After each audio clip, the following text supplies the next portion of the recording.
Hey everybody, it's Naval and Nivi. We're going to be talking about something very different than what we've talked about in the past. In the past, we did Venture Hacks, which was all about the game theory of venture capital, and it helped entrepreneurs raise money.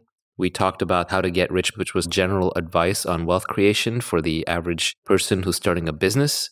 Now we're going to talk about angel investing. This one is focused on a much more narrow audience.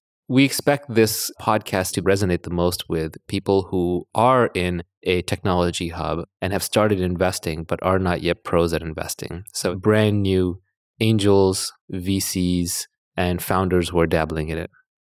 Let's say you're living in Silicon Valley, or you're in Shanghai or Beijing, or you're in Bangalore, or you're in London, or you're in New York, and you get access to a lot of interesting tech companies. You're in the tech business, you have some extra money that you made along the way, or you've raised some money. How do you learn to be a good investor?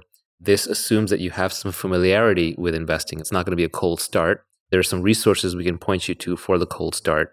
Paul Graham wrote a piece called How to Be an Angel Investor. There's How to Be an Angel Investor Part 2 on Venture Hacks. There's a course called Future Investor. You can look at all of those for the basics. We're going to focus on some more advanced topics in this conversation. We're going to talk about things like how to figure out what a fair valuation is, what are the pitfalls of bridge rounds, how pro ratas work, how can you squeeze into a round when there are VCs leading, when a co-investor is providing a valuable signal versus when they're just talking their own book, how to size up markets and startups quickly. Should you specialize in a single vertical or should you diversify it into multiple verticals? This podcast is open sourcing some of the knowledge that we teach at Spearhead.